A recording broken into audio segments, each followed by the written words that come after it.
Hello and welcome to episode something or other of the 94S Turbo build. Essentially it's a bit all over the place at the moment, partly because I'm getting to work in the week actually, working to stages and then having to wait for the parts to arrive and what have you. So there's a lot of stuff that I've been filming. What I'm going to try and do is, and this might actually be better than it was pre-lockdown, is just try and bunch things together a bit more, so that it's kind of one thing from start to finish, maybe slightly shorter videos if I was shut up with the intros. So this week, episode whatever, I'm going to be having a look at the oil cooler setup again. Hopefully I'm not repeating stuff that's about to come, because I'm doing this retrospectively. But essentially I'm going to be going back, moving the oil cooler, reinstating that and fitting a little pressure relief valve. Yes, so this is obviously for me part of the project. If you're here to see about the pressure release valve and where this little sucker goes, then obviously on the actual car what you're doing, you'll need to strip down the parts, drain the oil and do whatever you need to get to the oil filter housing where this is located, and then we'll pick this up in a little while. So everything that's about to follow is what I've already filmed, which is about to get to this point, and then we'll check back in a second. Down here is the original oil takeoff, which pointed that way. Obviously there's no room there for the oil filter, so there's a takeoff here, which I need to change the ends for and then make the hoses up, which goes down to the remote oil filter housing, which is riv nutted on the side. There will be lines which will come down here and then go into the oil cooler here, just mounted on the front. In putting all of this together, I'd actually also ditched the factory oil cooler, and after some thought I think this is going to go back on. So this was one of the questions that somebody asked in the comments when I originally took this off, was I worried about overheating, and actually I think with the configuration and setup that I've got I should be fine. However, this also serves to help bring the oil up to temperature at the same time, which was something that I've been mulling over. So what I'm going to do is just put this back on. I think at some point I've managed to lose the nut that goes on the bottom of this, but I am going to double check and make sure it's definitely lost before I buy another one. So essentially this will go as it would have done on the factory setup. That bolts, that essentially goes in, and then you just have the oil filter which screws on the bottom there. I want to get this done now, mostly just because this is going to give me the position of where the hoses come in and out. I'm pretty sure it's in and out. Yeah, we'll see. Okay, so fairly easy to get off all of this, mostly because nothing's been put on properly. So I'll just take the oil filter off. This is the thingamajig that's needing to come out.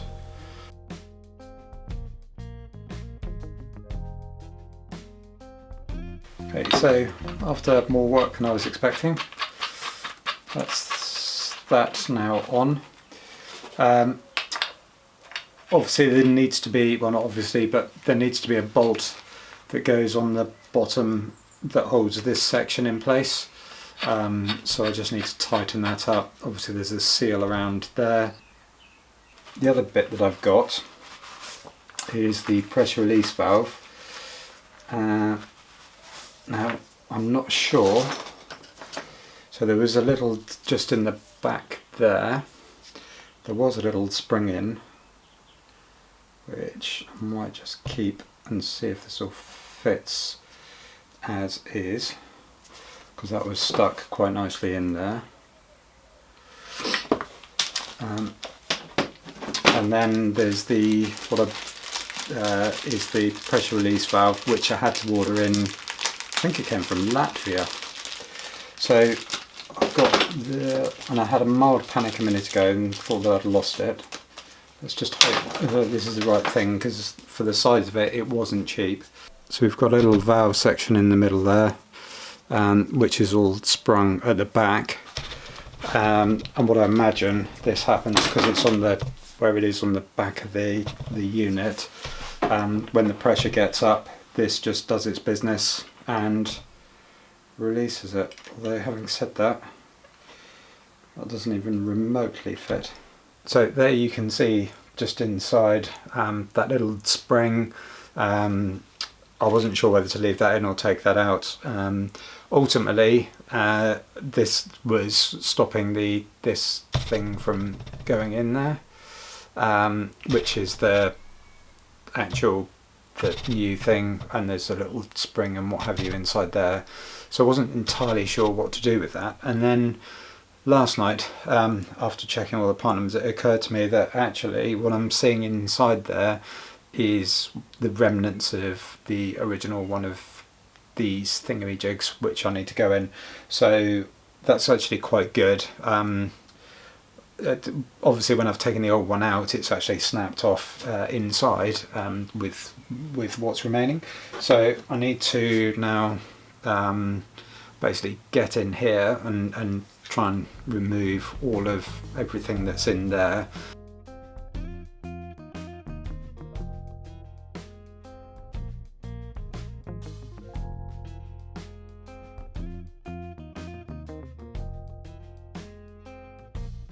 That's the old grubby one, which had broken and clearly wasn't going to do very much anyway.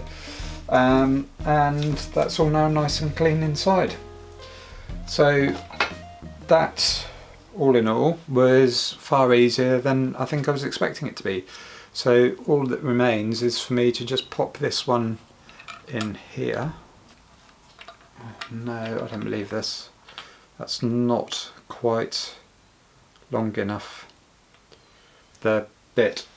Let me have a look and see. Okay, I now have my little tool that I need to get things back on track. This is an Amtech spline set. I think I've called it a star set before. It's not. It actually has a lot more to it or a lot more bits to it than a star set.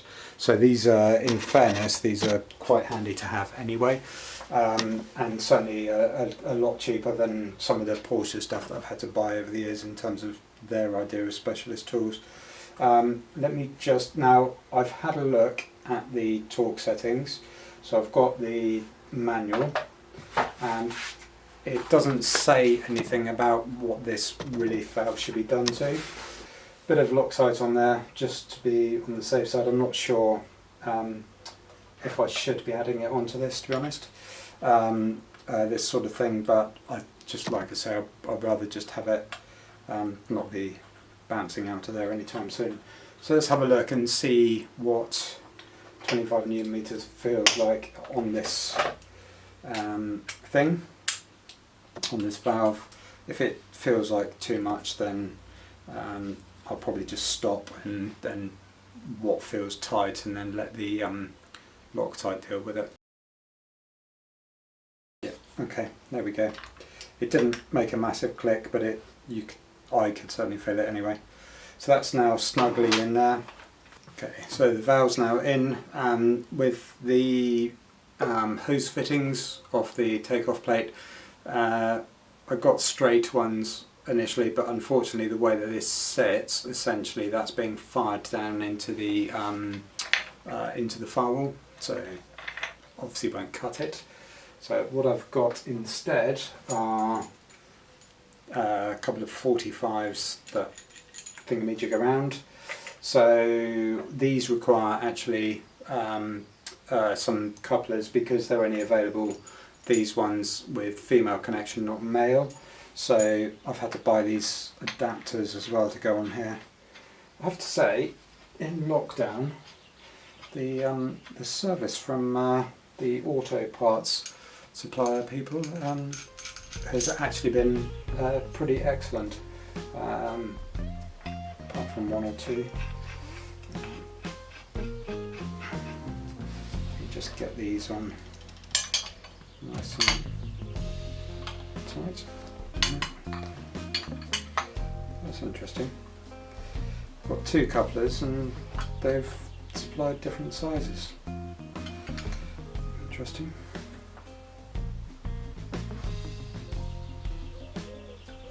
Okay, we'll do it that way around. So this one is massive and this one is a 27mm job. Basically just tighten it up tight, and once, if and when I get this thing going, you'd then go around and have a look and see where stuff leaks and needs to be tightened up again. So that's that bit done. The other part of the puzzle was essentially where I'd fitted the oil cooler back on, which you've just seen, and as part of that you would have heard me saying that I didn't have the nut that I needed. Well, through the miracle of stuff, and I appreciate obviously that needs some oil on it, I'm just going to get this done and mounted. I will no doubt now find the original nut any day.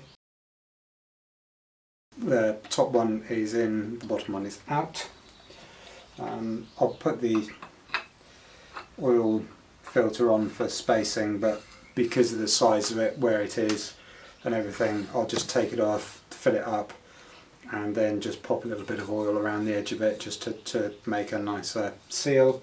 So that's now that's going to be as it is. Let me just tighten those bits up, and this is ready to go back on the car. I just now need to get the hoses measured up. Okay, for starting off, what I'm going to do is begin at the oil cooler end. So here's the first fitting. Now these should be just push-on fittings. What I'm going to do is just dunk this end, and hopefully it won't get or take the sheathing off, just in some soapy water, hot soapy water, just to warm it up a little bit, and hopefully make it a bit easier to get that on. And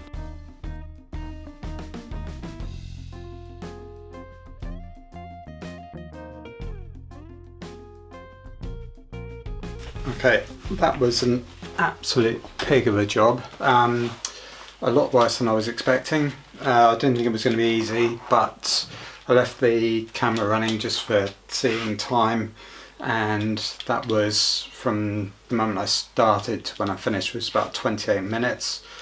So yes, that one's on.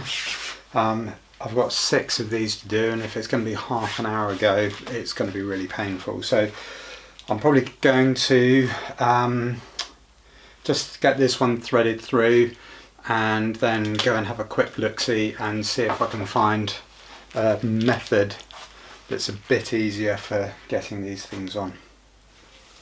Okay, if what I've just seen on the internet is the truth, which is always a bit of a gamble, then I'm going to look a bit stupid, but my day's about to get a lot easier. In the meantime, I'm just going to try and use these poly pipe cutters, or pipe cutter, to cut the hose. Hopefully this works all right. Maybe not. Maybe so. Good. And that's given me a nice clean cut on there. I don't know why I always feel I have to show you these things, but there we go. So, trick seems to be to use a bit of grease on the fitting. So yes, the advice, as simple as it is just to get a bit of grease and put that around the fitting. I wouldn't have thought this would have worked, but there we go.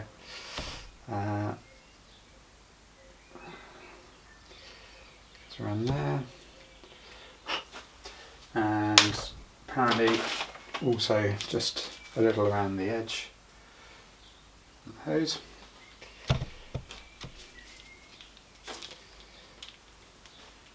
This should now go a lot easier. Oh, for goodness sake.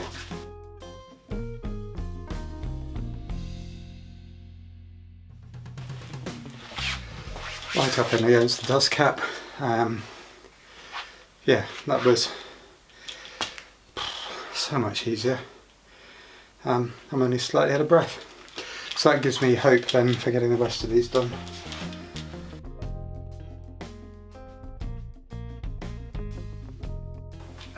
Bit of embarrassment there. Started off flapping around flailing like an idiot based on something I thought I'd heard, to half an hour down to about 30 seconds. Hose on this one is a different hose because I just realised that I was probably going to need a bit more than I had originally bought. So that's that. They're all pushed up against the dust caps nicely. A couple of them are just, I mean, they're there or thereabouts. The other thing with this was when I was having a look, it said do not put hose clamps on these, because essentially what happens is that then causes it to bite down into the barbs on this, and it can, as things move around, as you're driving and the engine's moving, essentially cut through. So yeah, so now I've got take-off plate to the remote housing. I have then got, which one's which? Remote housing down to the front mounted oil cooler, and then front mounted oil cooler back to the takeoff plate. And I'm probably just going to have to loosen off the radiator mount a little just to get the ends of these through. This one's going to be a swine, but I'll let you know how I got on with that after we're done.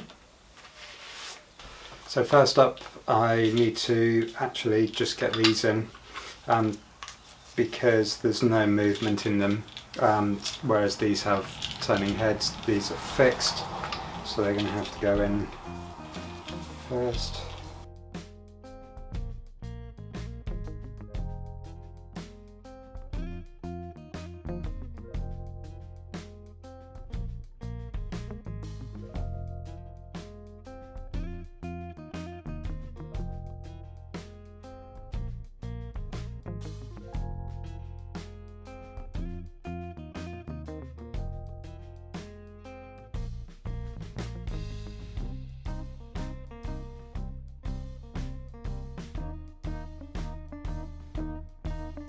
So, assuming I've left my shame in, that's me hydrating after making this a lot harder work than it had to be. But all in all, I think that's been a good, I mean, it's a few days work, but it's probably about a day's worth of work there, going through getting all of that done. So really pleased to have got that valve done, and again this shows the value of just, if something's not quite right, put it down, go away, come back, and it's just overnight things pop in your head. Also the value of drinking tea and staring at coffee might work as well, just staring at a problem and just things pop in your head, and you get around problems. So that's all good, happy with that. So with the routing, everything seems to be in place now, and hopefully that's not going to leak. I've tried pulling all the connections apart again, not too much because I don't want to damage anything, but yeah, those aren't going anywhere, even though they're only push fit on. The advantages of, so obviously we've got the air to oil cooler on the front, bit vintage 911 that. We've also then got the oversized oil filter as well, so both of those are adding capacity back into the system. I've probably shaved off a small amount, I suspect less than that, from where the sump's been cut, but yeah, it's good to have those in. The thing with the water to oil cooler, which is the original one, having that now mounted in, that needs to be plumbed in, but that'll come later when I'm doing some of the cooling stuff. The advantage with having that back in there is now that that's going to match better match the oil and water temperatures coming up to temperature at a similar speed when the engine started, which is the main reason for putting those back in. So hopefully that all works and no leaks. And finally, I now understand what on earth Lucas Black was doing with a massive spanner at the start of Tokyo Drift when he went out to fight the Jock Boys. He was clearly fitting oil cooler connections. So If you are going to do this, these are quite big. It does go up to, I mean, it's about 27 mil. I've used adjustables before, which is perfectly acceptable, but I just got this set and actually it's pretty decent to have a large set of spanners, so pleased with that. I am going to go and eat some eggs, do a bit of editing, get this uploading, and then I'll be back this afternoon carrying on with the next job. So I'm not quite sure what the next video will be. I've got the intercooler piping stuff going in, and I've also got the coolant piping and the air routing as well, so a few things all going on at once as and when parts arrive. But usual, thank you very much for watching, and I will hopefully catch you next time.